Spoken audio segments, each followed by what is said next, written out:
You are now in for a massive treat. I'm really excited to invite our next panel up to the stage. You're going to get some insider knowledge now from some stars of the tennis world. So without further ado, ladies and gentlemen, please put your hands together for, first of all, our moderator, one of the best tennis analysts in the world. He's also been working with Novak Djokovic. Super cool. Let's hear it for Craig O Shannessey.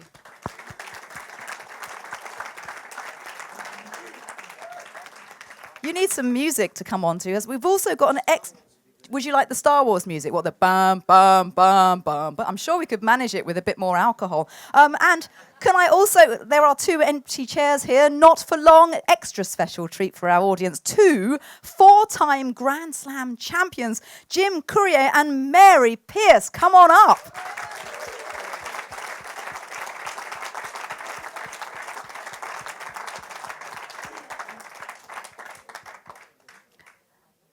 They might be here in virtual reality somewhere. It's just you, Craig. Yeah. Oh no, here they come.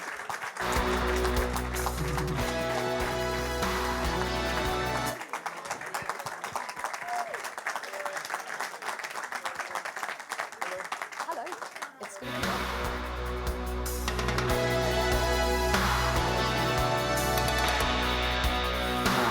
Hello. Oh, it's working. Here we go. Mary, I need to share a story with you. Okay. 1995, Melbourne. How was that for you? Sounds pretty good to me. Always, Let's go back, yeah. always start well. In 1995, I was a very young coach. I was at a small club with 52 courts in Wodonga, Australia. Very small. Yeah, and there was a girl called Dali Randrian-Tefi. Oh my goodness. Dali is from Madagascar. She's 17 years of age. She just played 3 $25,000 tournaments and came to Albury for a money event right before going to the Australian Open.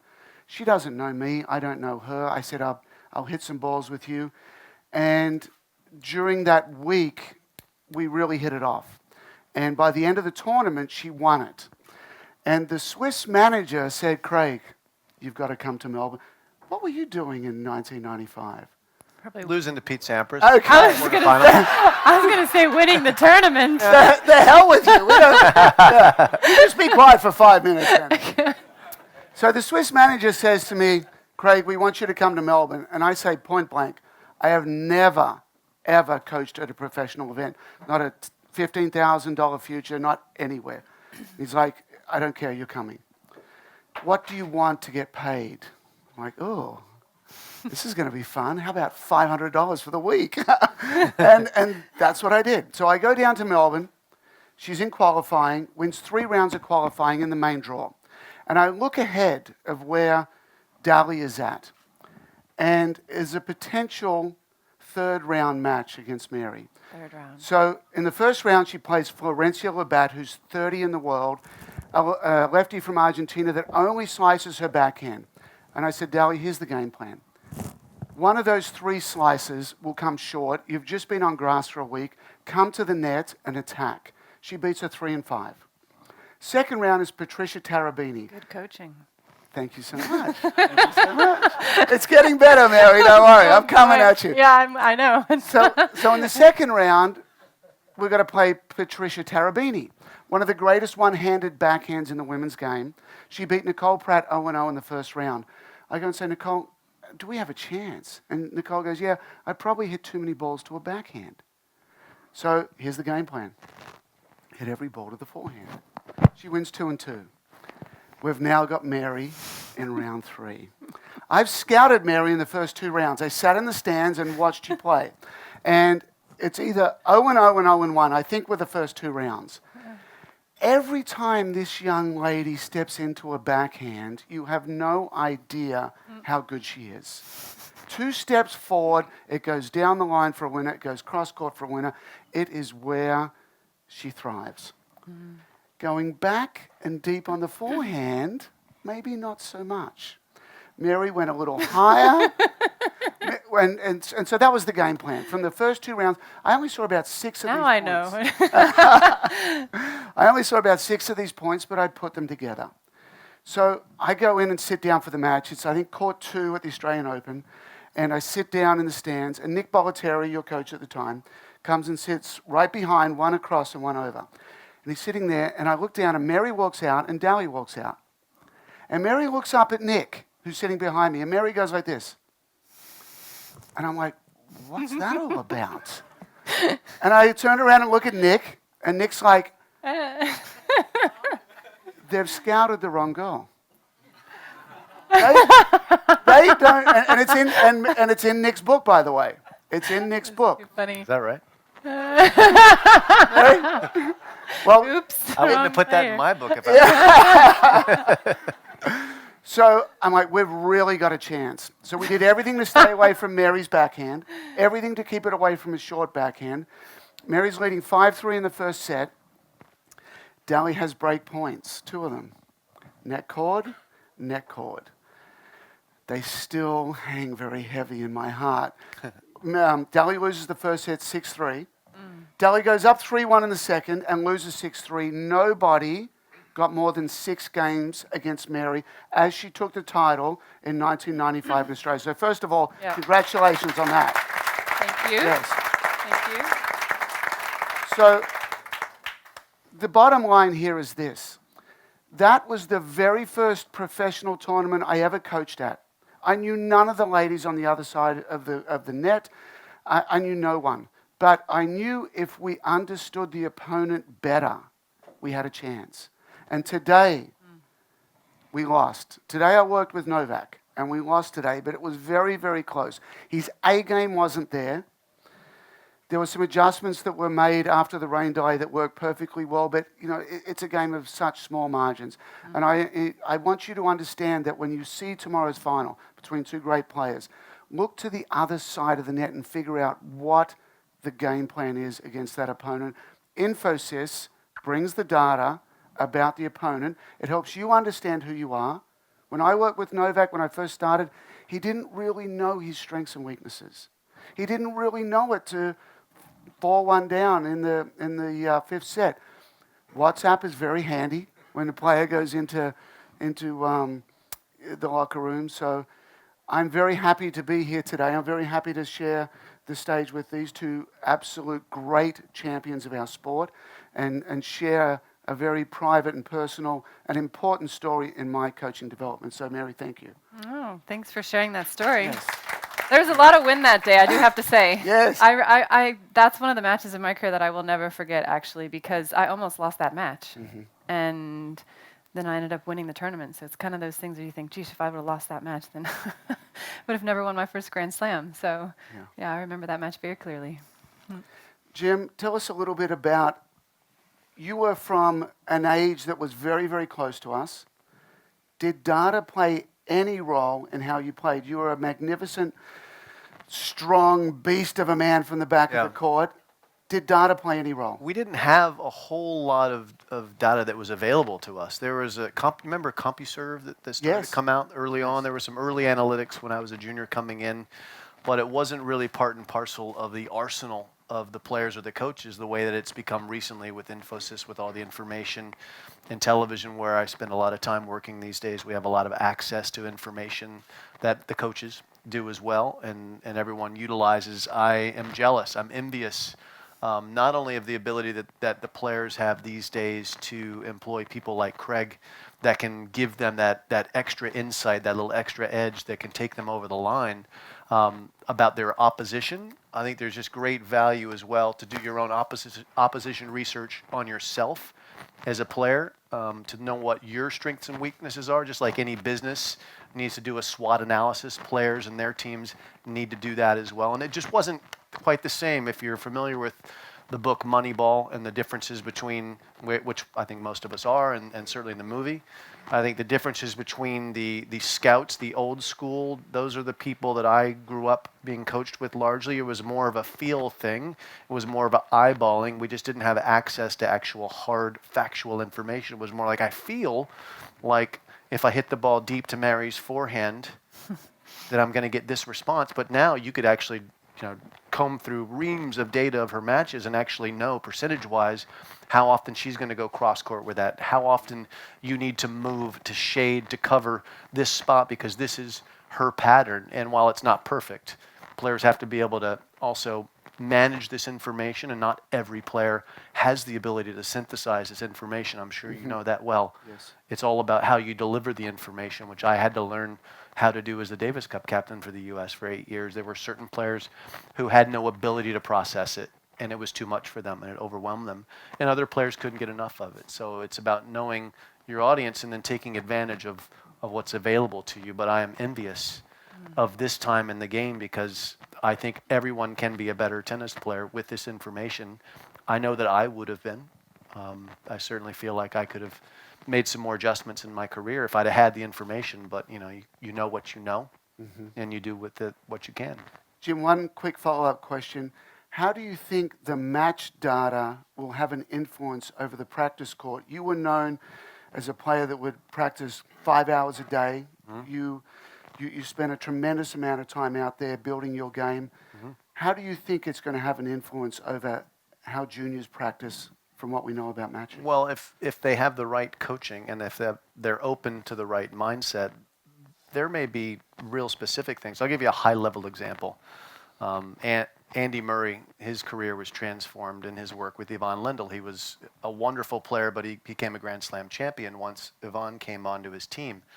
And Yvonne was very specific in tournament about getting him prepared for not just the next match, but he's so good that he was going to win the early rounds, getting ready for the player that was in his way. So, for example, at Wimbledon when he won for the first time, he was winning pretty comfortably in the early rounds, but on his off days, he was practicing for like Novak Djokovic. These are the patterns of play that you're going to need to play. You're going to hit 2 backhands there and then 1 backhand line because you can't get stuck into a backhand-to-backhand conversation.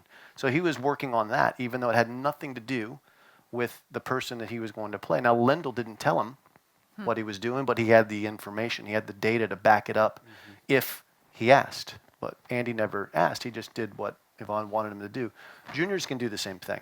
Yes. Juniors can utilize that information if they're properly coached. We have courts, as you know, that are set up, courts like PlaySite that are set up where there's tons of information on hand for players to understand, what they need to do. So, I mean, you're the expert here. I'm someone who certainly traffics in it, but I'm not a coach, other than Davis Cup which I just. Other than Davis Cup. Well, I'm retired. Mary, give us some insight. Did you have any, analytics in your game back then? And then I saw you commentating today. Are you using it at all now in how you explain the matches? No, definitely. Like Jim said, early in my career, we didn't have really the stats and things like that. But I remember later years, there was the stat sheets and also the videos that I could get after my matches. So every time that it was available at whatever tournament that I was playing, I was always asking for my stat sheet right after my match. Right, And really? so, yeah, definitely. And I would take that and I would look at it with my coach and I'd be like, okay, what was my first serve percentage, my second serve, and then, winning percentage after my first serve, how many unforced errors did I make, how many winners from forehand, backhand. It wasn't as in-depth, obviously, as it is today. It was very basic, but at least it gave me an idea of my game and where I was and things that I thought, oh, okay, well, this is what I need to work on in my practice session tomorrow, and for my next match, this is what I need to improve on.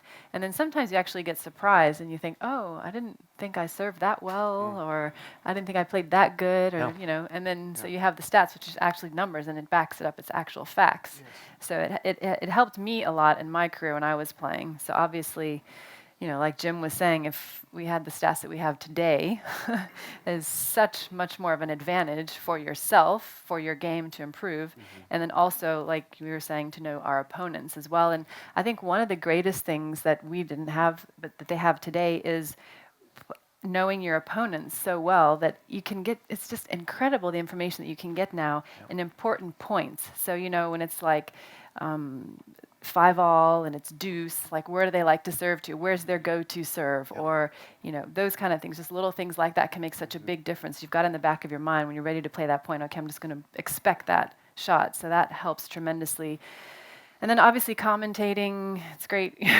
We've got the screen, and as Jim knows as well, and all the stats, and there's so many things that we can look into that help us give information to the public that's watching on TV to understand and to see things in the game and why things are happening in matches at certain times, and patterns, things that can break down, important points. So Craig, I have a question for you, and we're in the trust tree, right? No one's going to speak out of school. The trust tree comes out early. Okay, I got it. This is going to stay thus. So you're working with Novak, and he's playing in difficult conditions. Yes. And he has another break today, and it's an interesting time in the match when he has the break.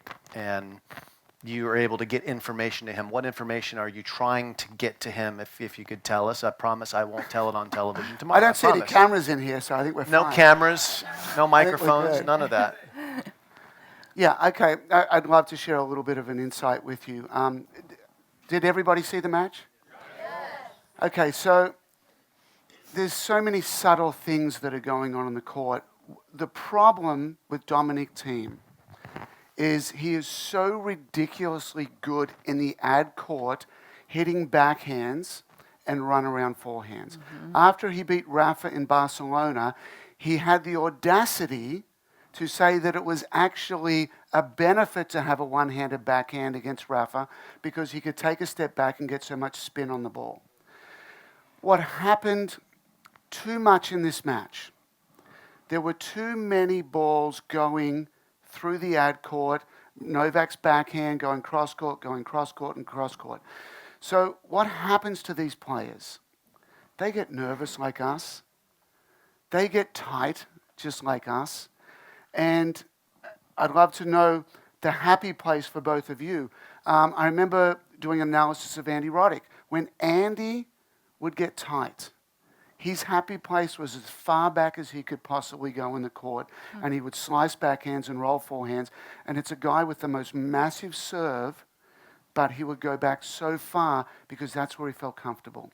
When Novak, you push him, and things are not going well for him, his happy place, unfortunately, today against Dominic Thiem was just backhands cross-court.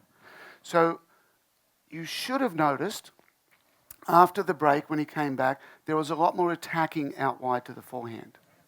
So I'll give you a little bit of an insight. I don't have a court here, but just imagine a court. So the way to cut it up is you have the deuce court over here. You cut it in half. So the outer half is position A, the inner half is B. You go to the ad court now, the inner half is C and D, A, B, C, D. Tennis is a C to C sport. There are more balls go to C than anywhere else. You've got two right-handed players typically. I want to get it to your backhand.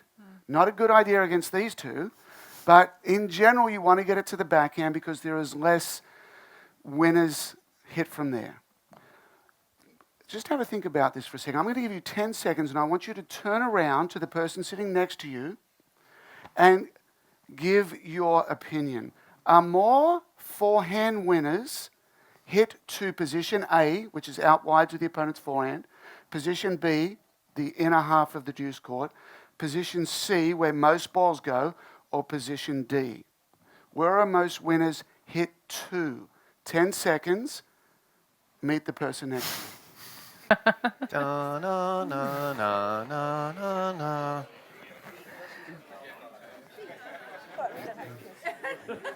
Okay, time. What is it? Thank you, Jim. Let's go. That's a quick 10. Jim was always quick. Hey, you had 25 seconds between points. We only gave you 10. Should we do a show of hands Yes. by quadrant? Okay. We need a show of hands. All right, go ahead. Okay, you must put your hand up. We have video on this. If you do not put your hand up, you will be charged. We're out of the trust tree now. Yeah. So if you think it's position D, out wide to the backhand, most forehand winners go to position D. Please raise your hand. Quite a lot of hands. Position C. There's one. Okay. Position B. Position A. A is correct.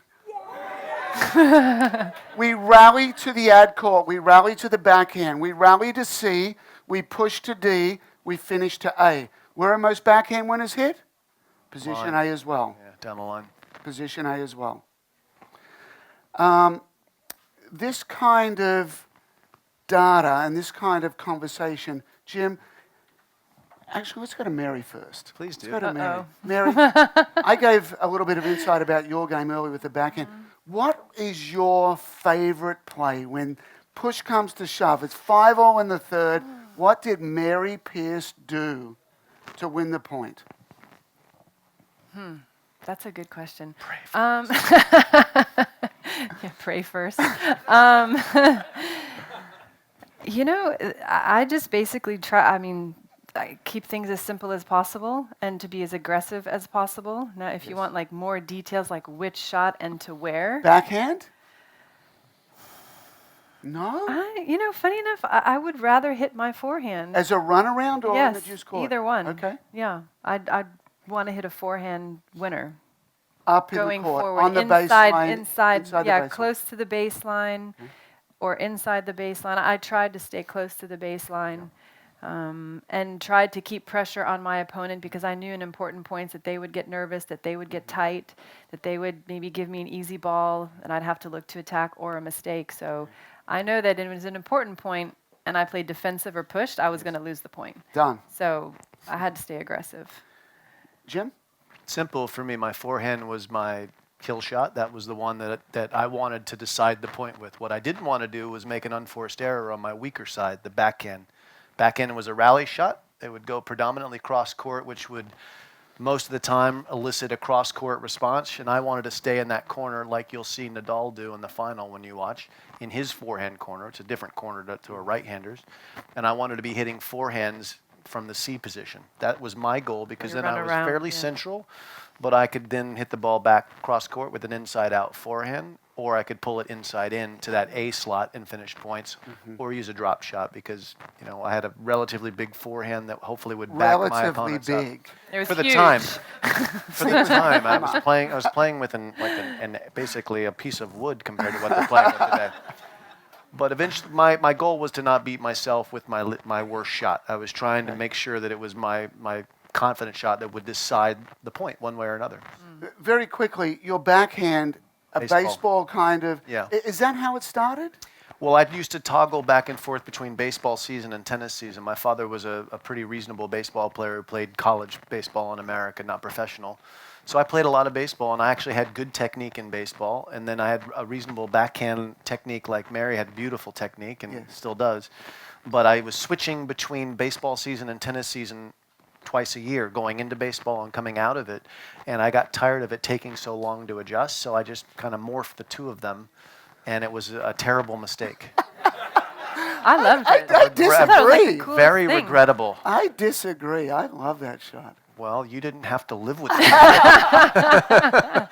I'll tell you that I won in spite of my backhand some events, not because of it. Not like Mary's. If I had Mary's backhand, I'd still be playing. Yeah, right. Kidding. Very Yeah, I loved your backhand. Well, Yeah, it was you were cool. welcome to have it. Can we talk a little bit about the men's final tomorrow? Absolutely. The number one, maybe not. I've scouted Rafa a little bit. The number one thing I want you to look for tomorrow is Rafa standing in B. So Rafa's going to serve to the backhand. The ball will come back. He's going to be standing in C. Rafa actually hits the least amount of forehand winners out of C. C is his rally position. He goes C to C. He's going to want to push Dominic back. He's going to want to get the ball up. And he's going to want to get Dominic to go to B. And Rafa goes shuffle, step, and then he's got to run around forehand. And with the open stance, it freezes the opponent. And Rafa's number one place to hit the forehand winner is from B to... You got it. You got it. B to A. B to A is number one by a country mile. So one of the things, if Novak had have won that match, I think the Australian Open final was a fairly good result for Team Djokovic. You just can't let Rafa have any forehands in B. The number two place he hits forehand winners is out of D. D down the line, straight down the line. Yeah. So it's B to A, it's D to A. For a lot of right-handed players, and this is so interesting, when I was researching this data, so for Jim and Mary, both right-handed players, there are more forehand winners struck in the ad court than there are in the deuce court. The ad court is open for business from the forehand side. That's a very important thing to understand if you play tennis yourself. So, Jim, your thoughts on tomorrow? Who's going to win? What's the score? How many sets? Okay. All right. Well, Nadal has been advantaged with the scheduling, so he's played less than Dominic has. Dominic's played about 2 hours a day, Thursday, Friday, Saturday in matches. 2 hours a day is not too taxing for them. That's kind of like playing a normal tournament. You're conditioned to playing there. But going up against Nadal, best of 5, he won't have quite a full tank of gas. That could have an impact tomorrow. So Rafa has a physical advantage at the jump. Within their matchup, first of all, I think Rafa will win. I think it's going to be straight sets, sadly. I want to see a competitive match. I want to see drama like we saw in today's match. It was wonderful to see the drama in the men's semifinal. The key aspect of this match is, can Dominic mimic what Novak does? Novak is the only player who's ever forced Nadal to play outside of his comfort zone. When Nadal plays against Federer, Federer has to adjust to him. When he played Andy Murray, Murray had to adjust to him. But when he's played Novak, since Novak really became the confident Novak, Novak's backhand cross-court, his ability to stand in and confront the high-bouncing forehand and drive it hard into the D section of the court, hard cross-court, preventing Nadal from getting forehands in the B section of the court. That's been the key. So now that's what Federer in recent years has mimicked with success as well on hard courts. He'd won 5 in a row by standing in with his bigger racket and pounding the backhand cross-court, getting the forehand back into his sweet spot where he's in that, that would be the C section, right? Exactly. Just left of the hash mark forehand. So team needs to replicate a winning formula that you probably devised for Novak. You probably did. And it's been something that people have tried to do, but it takes a special skill set. With a one-handed backhand, you have to move up in the court. Dominic Thiem is more comfortable a little deeper in the court, and with good reason. He hits the ball harder on average of any of the top 20 players on both his forehand and his backhand side. He has more pace than anyone, including Nadal, on average. And he also has a lot of topspin, which allows him to really crank the ball and get it down in a hurry. That's why he can be so aggressive on both sides. He's going to have to redline. He can't allow Novak to move him around the court. Conditions won't matter. Rafa. Oh, I'm sorry. Yeah. You can't allow... I'm going too fast. Too much coffee. He can't allow Rafa to control the play. He needs to control it. And last year, he overcooked it in the final team. He kind of went a little too hard and made too many unforced errors. What will he have learned from that? How does he bring the red line just, not 8,000 RPMs, maybe 7,200 RPMs, a little cooler on the engine, a few less errors. It's the ultimate challenge in sports. How do you beat Nadal best of 5 at Roland Garros? And only 2 have done it out of nearly 100 matches. It's incredible. So it'll be a tough challenge. Yes. It'll be a tough challenge. I don't anticipate tomorrow is the day for that to be the 3rd loss, but I've been wrong before. Mary, please, Yes. your thoughts. Well, I agree with Jim on the first thing that he said about the physical aspect, with Dominic having played every day since Thursday. Even though the guy is super strong, he's super fit, he's young, he's healthy, trains for this. Got a French girlfriend. Things are good. He's also in the doubles finals He tomorrow. seems more angry lately, though. Does he? Is that in I these don't know. press conferences? He had a little crack at Serena Oh, he did? Well, earlier I on. know. I had a couple of French girlfriends. It didn't make me angry. Not at all. You got the good ones then. Excuse me. Sorry. So, yeah, I think that's going to be a disadvantage for Dominic, the physical side, because, playing against Rafa is such physical tennis. And to think that you have to play 5 sets eventually is tough against Rafa already if you're super fresh. So that's going to be a disadvantage for Dominic. I think he obviously knows that going into the match. So he knows he's going to have to play the best tennis of his life. Like Jim said, from the first point to the last point to have a chance. He's going to have to be aggressive. He's not going to be able to stay really far back behind the baseline and have long rallies with Rafa all day long. That's not going to happen. So yeah, he's got to be definitely very aggressive and even try to come to the net.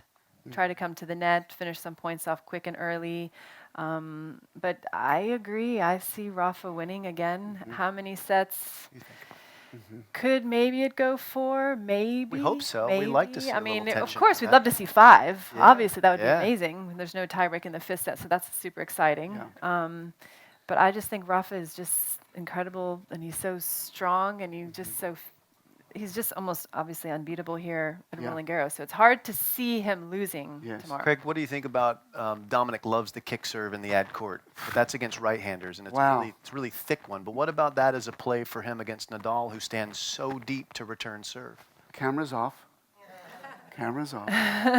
No, you can keep it on, man. So That's a great. Okay, I won't say anything. let's flash back to Wimbledon.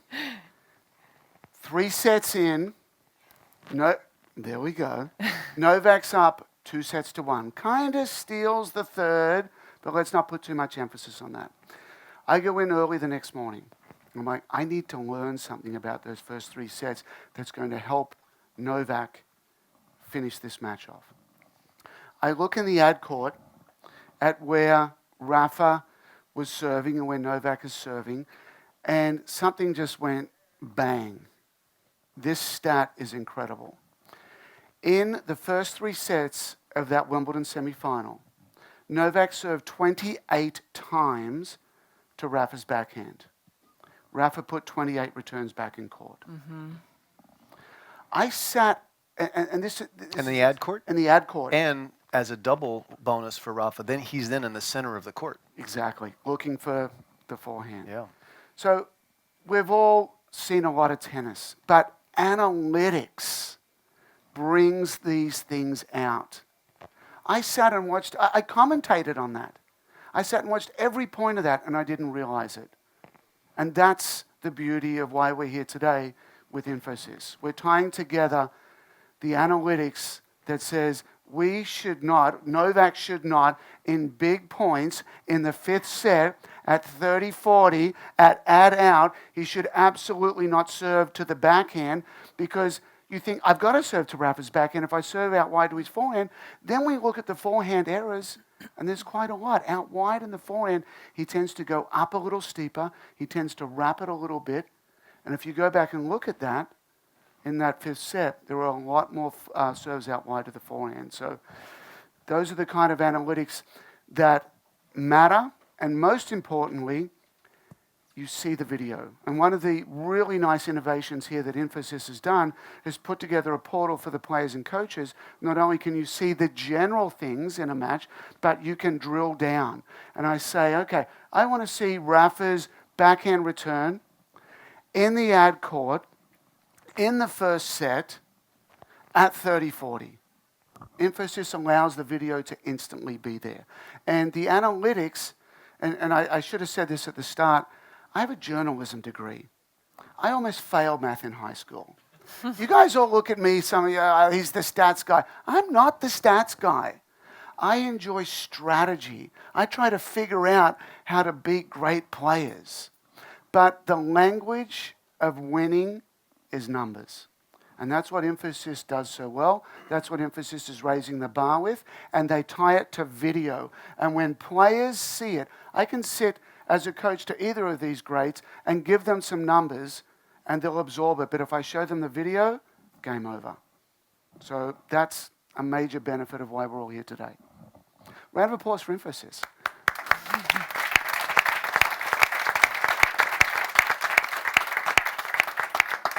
I think we're closing in on our time. Let's open it up. Let's get 2 or 3 questions from. Yes, sir. You're very quick with that. Please ask. You knew that was coming. Ask a question of our 2 stars over here, please. So now this is great. Obviously, analytics, insights, based on data is very helpful across the different aspects of life, industries, businesses, and of course sports in this case. But how do you actually strike a balance so that you don't suppress the natural talent, instincts, and flair of a player.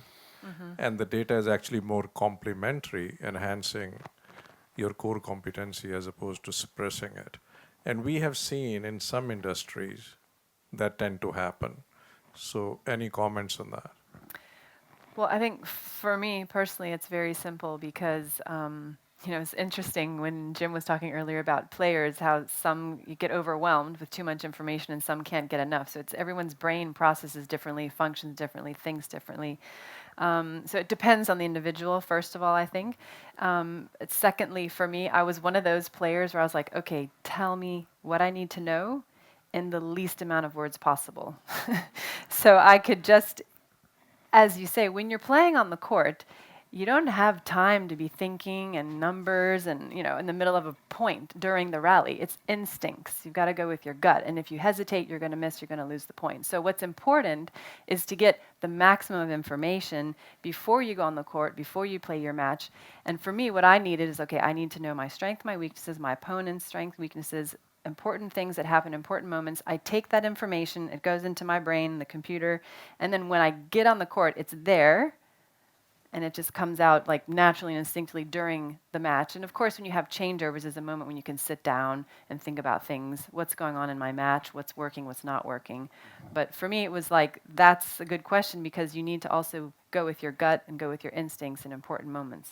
Yeah, I think one of the challenges that coaches face is how do you train proper instincts to your players so they become a tennis computer on the court that automatically makes the correct decision for what shot they should take from what position in the court versus which player they're playing.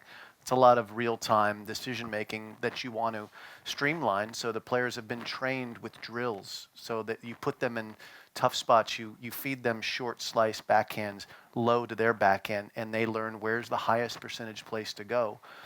Understanding that if they're playing a player that if they go to that high percentage place it doesn't work, that they have to make an adjustment. So it's in match, it's very difficult to get someone to overthink. You don't want them to. Players will talk about being in the zone. And the zone is a place where things are very natural and you don't think it just happens. It's a dreamlight state. It doesn't happen but about 5 times a year from my experience. You have those days where everything goes well. It's about having your coaches and your team train you to be a perfect tennis computer. Doesn't mean you're going to win every match, but it means you're going to make the decision most of the time the correct one. And then you have a better chance. You've moved the percentages in your favor, and that's what every player should be trying to do. What is my style's best percentage chance to win this next point with this shot? I think it's a mix of both, just your brain and your heart, and you put them together. And yeah. Thank you. Ultimately, as a coach, you're trying to affect 2 moments. Before the point starts, you want Mary, you want Jim to think about and plan how they want the next point to be. And secondly, once they're in the point, they'll feel that the ball is in this part of the court, the opponent's in that part of the court. I know from the practice court where this next shot should go. So you're affecting their mind before it happens with the planning, and you're giving them the skills like, oh, I've been here before, I know where this ball should go. One more. Yes, sir. Similar question, but sort of more on the data side. It's a shocking accent you've got there. Is that South Africa? Australians in South Africa. Nearly Australian. Okay, very good. Okay, you're fine. You continue. Antipodean. So in many other sports, there's quite a lot of use of biometric data. So tracking a player's actual physical performance and their heart rates and their stress levels and things like that.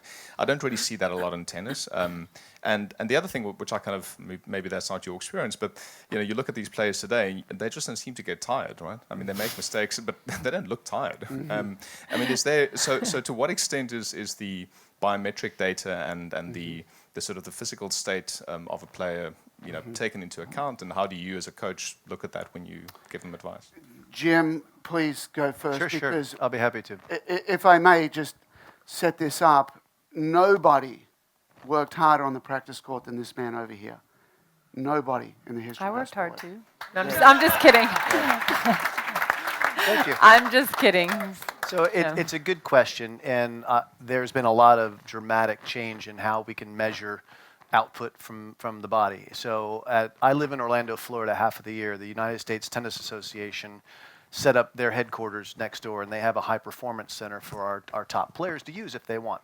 And their strength and conditioning coach comes from an NFL background, the National Football League. He comes in the off season with these players, and he puts vests on that they geo-track, and they're measuring the force and the load that they're putting on their acceleration and their deceleration. They're doing all kinds of biometric measurements on the practice court, so these players can then be trained to improve where their deficiencies are.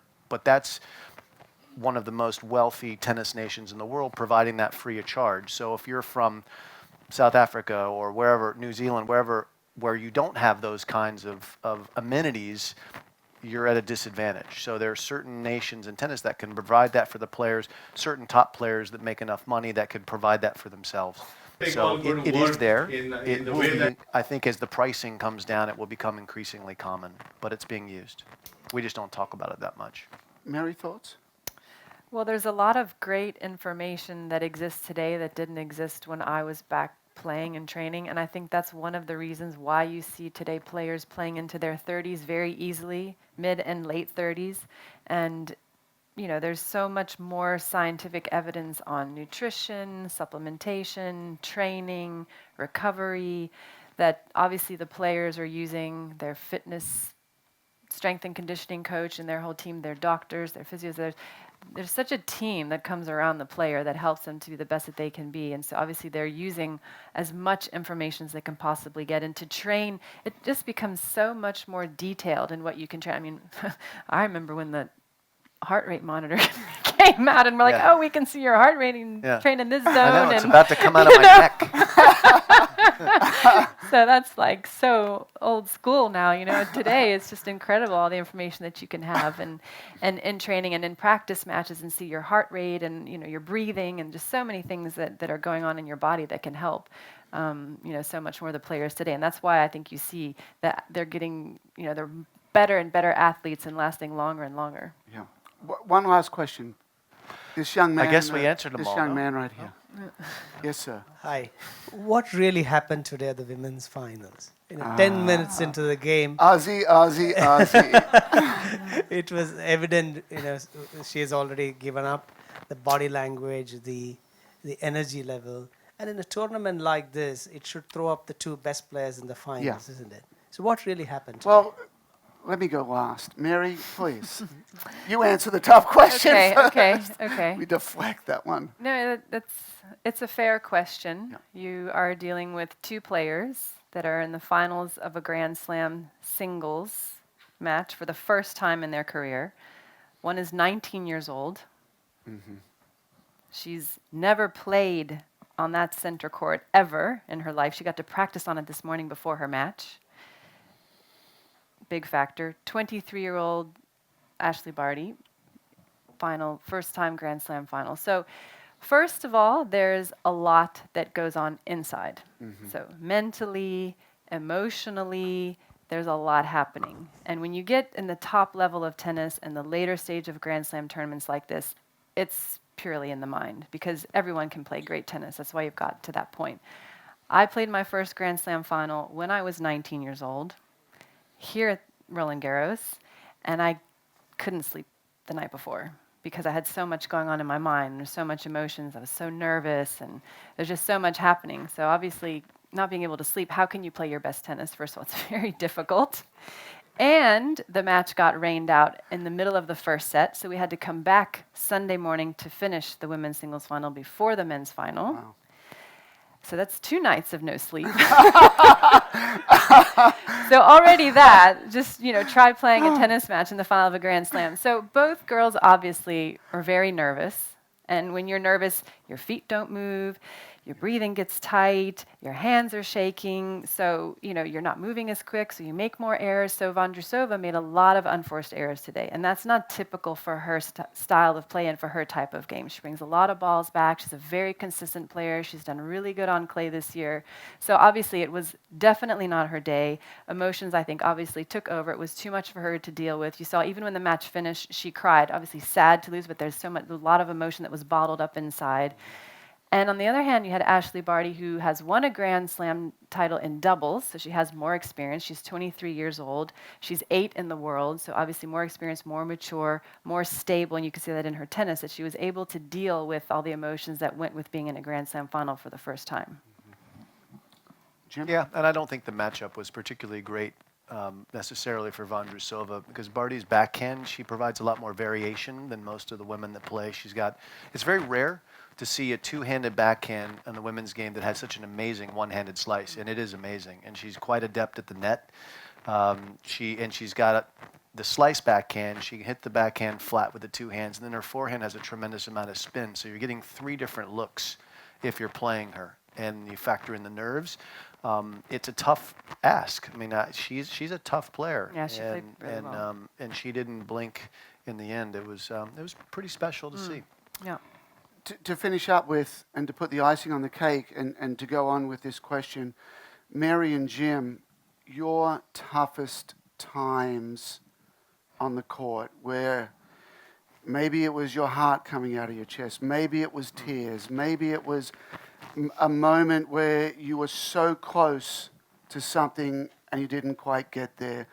What is it like for everybody here, when everybody in this room has a bad day at the office? There's not 100 million people watching you. But when these 2 players have a bad day at the office, we try and hammer them. Tell us about your bad day at the office and make us all feel better about our Okay. days. All right. Do you want to start? I'll start, yes. Okay. All right. Well, yeah. Well, okay. French Open here. I don't remember what year it was exactly. I was playing against Barbara Rittner from Germany. And I believe I won the first set. Things were going well. And then all of a sudden, wasn't playing so good in the second. My opponent played better. I lost the second set. Before I know it, now I'm playing in the third, and the crowd is cheering for her. I'm like, wait a minute, we're in France. I'm playing for France. It's Roland Garros. Everyone should be cheering for me. Yes. So already that was like, I took that a bit personally. So I was a bit, early in my career. As you should. So I was still young emotionally, and I thought, what's happening? And then that kind of hurt my feelings and affected me. And I didn't play well at all in the third set. Obviously, my opponent played great to finish and win the match, and I lost. And when I walked off the court, the crowd was kind of whistling and almost booing because I obviously didn't play well, and I lost the match. And I mean, I tried my best. It was just not my day. And it's a horrible feeling, like when you're out on the court and you're trying your best and you're giving 100%, you want to play good and you want to win, but it just doesn't happen and it's not your day. And then everyone's just like booing at you. And then I walk into the locker room and I just cried my eyes out. I was like, I felt terrible. I mean, I took that really personally. Yeah, that's not quite your Monday morning, is it? Not quite your Monday morning. For me, it was the U.S. Open. It was the year that I'd won the French Open, won my first major. So I came in playing confidently in New York. I went through to the finals without dropping a set. I was the bad guy that beat Jimmy Connors in the semifinals the year that he made that great run at 39 years old. And I ran up against someone that I'd had a pretty good record against for considering how great he is. Stefan Edberg, I'd beaten here en route to the French Open title. I played Stefan in the final there, and he played, in his words, the best match, the most perfect match he'd ever played, and he beat me in about an hour and 45 minutes. And my parents were there, and I just felt so badly that I couldn't be more competitive.